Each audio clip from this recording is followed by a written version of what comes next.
안녕하세요. 오늘 우리가 함께 생각해 볼 주제는 바로 이겁니다. 우리의 영적인 삶과 직장 생활, 이 둘을 나누는 벽이 사실은 존재하지 않는다면 어떨까요? 비즈니스 하면 보통 뭐가 떠오르시나요? 아마 돈, 이윤, 경쟁, 이런 철저히 세속적인 활동이라고 생각하기 쉽죠. 그런데 만약 그게 전부가 아니라면 어떨까요? 비즈니스라는 공간이 사실은 아주 깊고 심오한 목적을 가질 수 있다는 좀 새로운 아이디어를 오늘 한번 파헤쳐 보겠습니다. 예를 들어 볼까요? 태국에 있는 시온 카페라는 곳이 있습니다. 정말 강력한 사례인데요. 이 카페가 어디에 있냐면 바로 매춘업소 바로 옆에 세워졌어요. 그리고 이 여성들에게 그냥 돈이나 물건을 주는 게 아니라 일자리를 주는 거죠. 새로운 삶을 살 수 있는 길을 열어주는 겁니다. 보세요. 비즈니스가 어떻게 선교와 사회 변화를 위한 직접적인 도구가 될 수 있는지를 정말 잘 보여주죠. 자, 그럼 이 놀라운 아이디어가 대체 어디서부터 시작된 걸까요? 우리 한번 시간에 거슬러 올라가서 가장 처음, 바로 그 시작점을 깊숙이 들여다보겠습니다. 우선 이것부터 확실히 해야 해요. 불을 창출한다는 개념 자체가 사실은 아주 오래된 성경에 이미 그 뿌리를 두고 있다는 점입니다. 창조 이야기를 경제학적인 눈으로 보면요. 와, 진짜 흥미로운 그림이 펼쳐집니다. 보통 우리는 시장이나 경제는 인간이 타락한 이후에나 생긴 거라고 생각하잖아요. 근데 어쩌면 그 반대일지도 모릅니다. 바로 그 최초의 설계도 안에 이미 이 모든 게 포함되어 있었다는 거죠. 그러니까 시장이라는 게 나중에 생긴 어떤 부패의 산물이 아니었던 거예요. 오히려 인간이 가진 한계들, 물질적이든 지적이든 심지어 영적이든 이런 한계들을 극복하고 함께 번영하도록 만들어진 일종의 신성한 해결책이었던 셈이죠. 자, 이제부터가 정말 흥미진진한 부분입니다. 일의 본질 자체에 대한 아마 가장 놀라운 통찰 중 하나로 넘어가 볼게요. 우리가 흔히 신성한 것과 세속적인 노동을 딱 나누어서 생각하잖아요. 이 이분법을 그냥 한 방에 무너뜨리는 결정적인 단어 하나가 있습니다. 바로 아바드라는 단어입니다. 고대 히브리어인데요. 이 단어 하나가 세 가지 뜻을 동시에 품고 있어요. 첫째는 밭을 갈고 경작하는 일하다. 둘째는 다른 사람을 돕는 섬기다. 그리고 셋째는 제사장이 성전에서 드리는 예배하다입니다. 이게 무슨 뜻일까요? 고대 사람들에게는 이 세 가지가 별개의 행동이 아니었던 거예요. 그냥 하나의 행동이었던 거죠.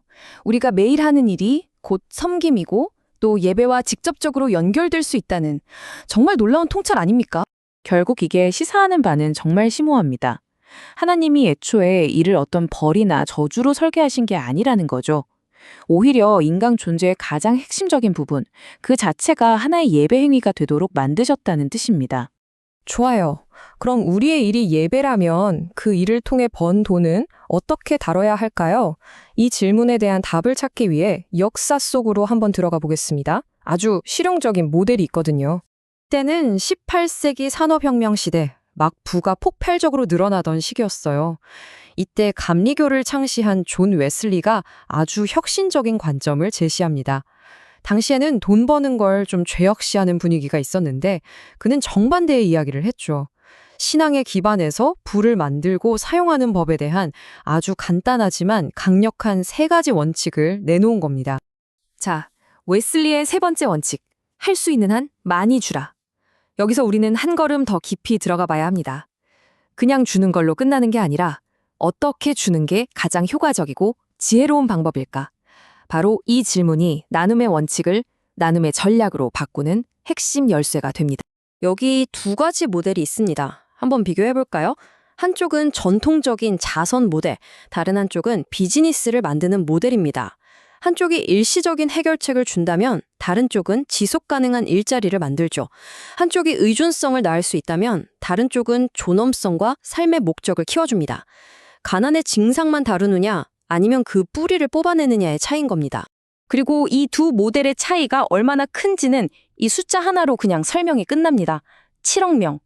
이게 무슨 숫자냐면요. 지난 20년 동안 극심한 가난에서 벗어난 사람들의 수입니다. 그런데 정말 놀라운 사실은 이 엄청난 변화를 이끈 주된 동력이 자선단체의 구호 활동이 아니었다는 거예요. 바로 비즈니스를 통한 일자리 창출이었습니다. 자, 이제 그림이 좀 그려지시나요? 이 모든 이야기를 종합해보면 오늘날 우리가 생각하는 비즈니스의 목적 자체를 완전히 다시 생각하게 만듭니다. 그러니까 하나님이 원래 의도하신 비즈니스의 역할은 이런 것들이었다는 거죠. 단순히 돈만 버는 게 아니라 경제적 번영을 만들고 사람들의 전문성과 지성을 키워주고 심지어 매일의 거래 속에서 우리를 영적으로 훈련시키는 겁니다.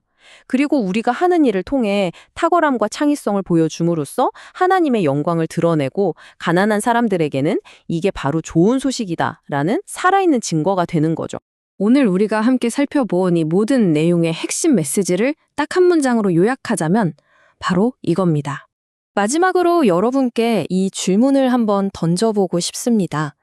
만약 여러분이 매일 출근하는 그 직장이, 그 일터가 사실은 거룩한 땅이라면 어떨까요? 이 생각을 품고 맞는 내일, 여러분의 일은 과연 어떻게 달라질까요?